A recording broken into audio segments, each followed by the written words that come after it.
విజయనగరం జిల్లాలో గ్రంథాలయాల అభివృద్ధికి కృషి చేయాలి అని రాష్ట్ర చిన్న సూక్ష్మ మధ్య తరహా పరిశ్రమలు పేదరిక నిర్మూలన ఎన్ఆర్ఐ సాధికారక సంబంధాల శాఖ మంత్రి కొండపల్లి శ్రీనివాస్, రాష్ట్ర గిరిజన స్త్రీ శిశు సంక్షేమ శాఖల మంత్రి గుమ్మిడి సంధ్యారాణి పిలుపునిచ్చారు.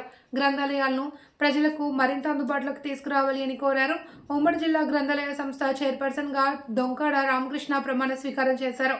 జిల్లా కేంద్ర గ్రంథాలయ ప్రాంగణంలోని గురుజాడ కళాభారతిలో ఘనంగా జరిగిన ఈ ప్రమాణ స్వీకార కార్యక్రమానికి మంత్రులు శ్రీనివాస్, సంధ్యారాణి ముఖ్య అతిథులుగా హాజరయ్యారు.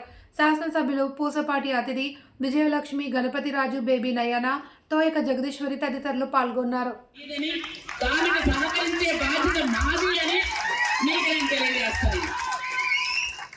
ఎందుకంటే ఇంత పెద్ద గ్రంథాలయ సంస్థ అనేది ఇంత పెద్ద ప్లేస్ తో నడి బొడ్డున ఎక్కడా కూడా లేదు, మనకే ఉంది అది ఆ ఫెసిలిటీ.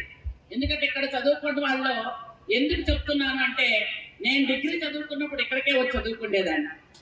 నేను బిఎస్సి చదువుకునేటప్పుడు ఇక్కడికి వచ్చి చదువుకొని వెళ్ళేవాళ్ళం. ఎందుకంటే అప్పుడు బాటనీ, జువాలజీ బుక్స్ ఎంత పెద్ద పెద్ద బుక్స్ ఉండేవి, ఆ బుక్స్ దొరికేవి కాదు. వాటి కోసం ఇక్కడికి వచ్చి చదువుకొని వెళ్ళేవాళ్ళం. అందుకని నాకు ఈ సంస్థ ఎప్పటి నుంచో, చిన్నప్పటి నుంచో తెలుసు. నేను డిగ్రీ చదువుతున్నప్పటి నుంచి ఇక్కడ చదువుకొని వెళ్ళాను. చాలా మంచి బుక్స్ ఉంటాయి లోపల. గ్రూప్ 1, గ్రూప్ 2, అలాగే సివిల్స్, అలాగే పోలీస్ సెలక్షన్స్ కానీ, ఏ సెలక్షన్ కావాలి అన్నా, ఏ ఎగ్జామ్ రాయాలి అన్నా విజయనగరం గ్రంథాలయ సంస్థకు వచ్చి చదువుకుంటే ఖచ్చితంగా వాళ్ళు మంచి మంచి స్థాయిలో స్థిరపడతారు అని ఒక నమ్మకం కూడా ఉంది.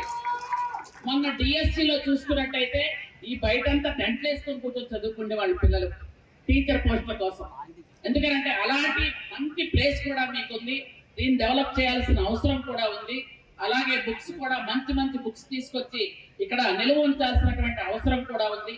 ఇట్లాంటిదే ఒకటి, ఇంత కాకపోయినా ఒకటి పార్వతీపురం మన్యం జిల్లా హెడ్ క్వార్టర్స్ కూడా ఒకటి నిర్మించాలి అని ఈ సందర్భంగా మనందరం సంకల్పం చేసుకొని గౌరవ ముఖ్యమంత్రి గారి ఆశీస్సులతో నిర్మిస్తాము అని మీ అందరికీ మాటిస్తున్నాము.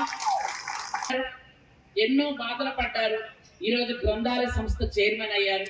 ఇలాగే కష్టపడండి, ఎందుకంటే మీరంతా బాగా కష్టపడుతున్నారు.